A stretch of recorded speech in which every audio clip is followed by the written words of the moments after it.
Namaste friends, welcome back to Pavi Tech Zone.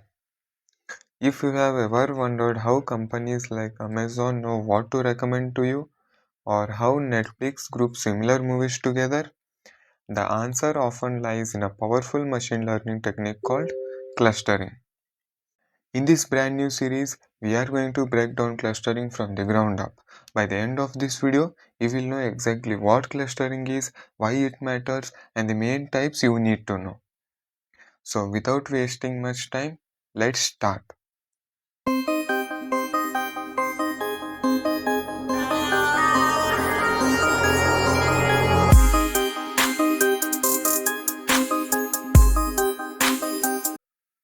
So first, what is clustering? Let me explain with a simple analogy. Imagine you are given a basket of mixed fruits and you are asked to group them. You would naturally put all apples together and all oranges together and all bananas together. Here you did not need anyone to tell you the categories. You just observed the similarities. And here we have not given any type or any label or any category to you. Like group all the apples together and all the oranges together and all the bananas together. We were not given any of these. Just we have said grouped the fruits. Based on certain similarities, we have grouped all apple together and all oranges together and all bananas together. That's exactly what clustering does with data. It is an unsupervised learning technique that finds hidden patterns by grouping similar data points together.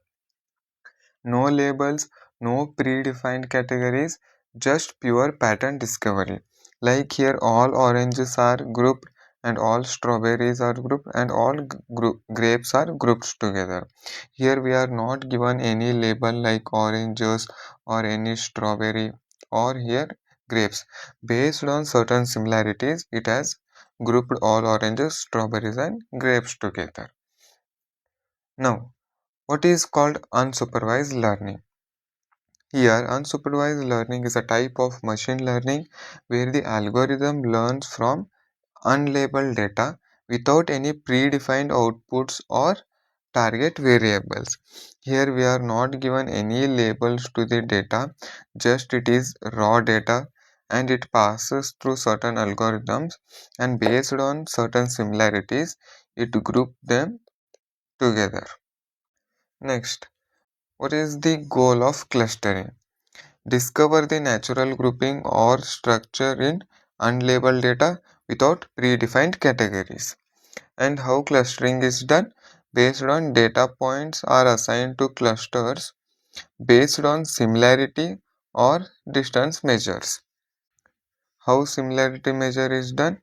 It is can include Euclidean distance for measuring similarity. We can use Euclidean distance or cosine similarity or other metrics depending on data types and clustering methods. So output of clustering will be each data group is assigned to a cluster ID representing shared characteristics within the cluster. And we have different types of clustering methods: partitional, hierarchical, density based and model based. So we will see them one by one. First we have partitional clustering. So it is a center based clustering where grouped data by finding center point and assigning nearby items to it. Example, if you take example, if imagine students sitting in a classroom. Imagine these are the students sitting in a classroom and you choose two group leaders. Every student sit near the closest leader and the leader position updates to the middle of each group.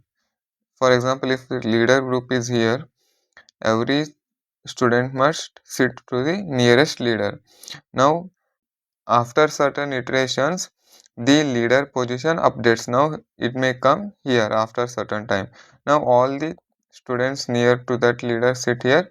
Finally, we will get two groups, one leader with the students and another leader with all the students. So the popular algorithms for this clustering, we have k-means and k-midpoints. K-means center is the average of points and k-midpoints center is the real data point. Why to use partitional clustering? It is fast and easy to understand and there are certain limitations of it. You must decide k in advance. So this is the problem in partitional clustering. You must decide the k in advance and fails if the groups are oddly shaped or have any outliers. So next we have hierarchical clustering. It is connectivity based clustering.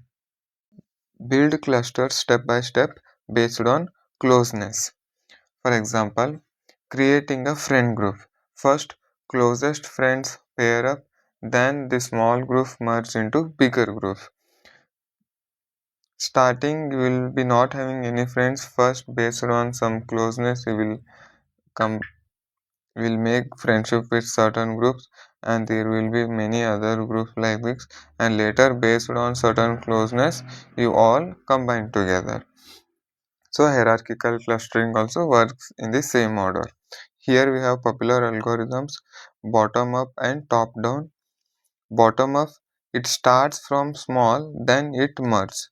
But top down, it starts from big, then it's split into smaller groups. So why to use it? Because it shows complete structure. We can get the tree view. And limitations of it are slow for large data sets. Here we have to go on merging and go on dividing, so it will be difficult for large data sets. And once merged or split, it cannot be undone. So it is the main drawback of the hierarchical clustering.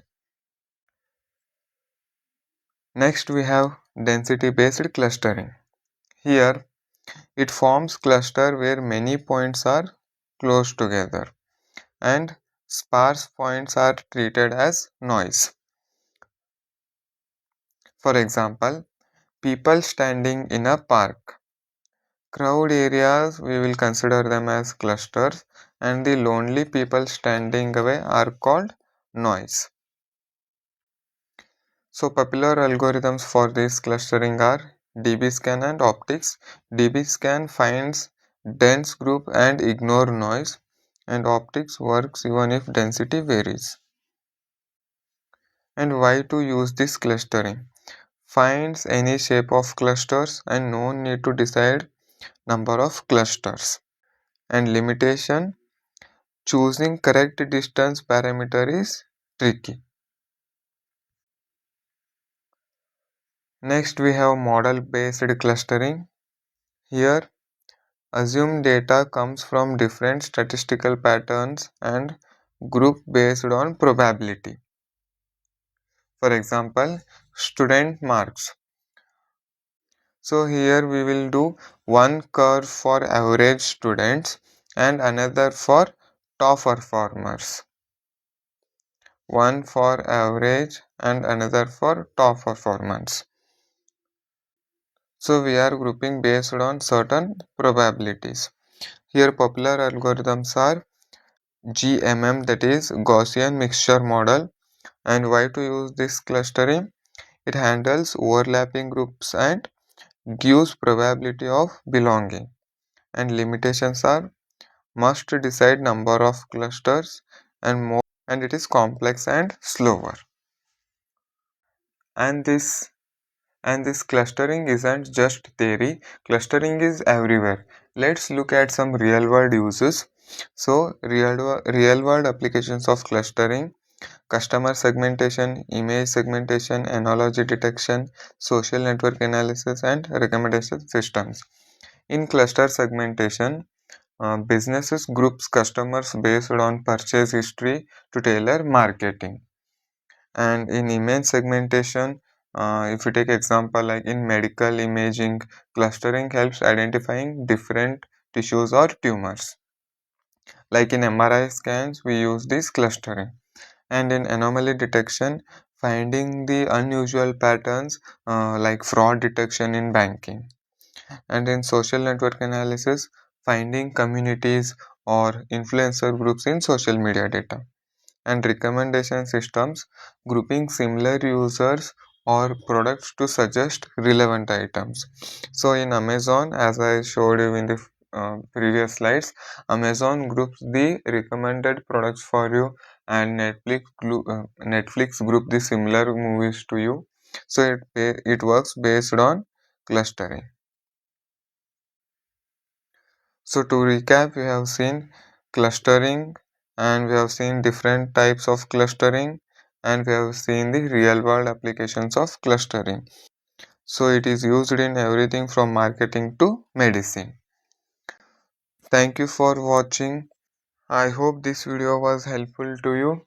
If you found this helpful, please hit the like button and subscribe my channel and press the bell icon so that you don't miss the next videos.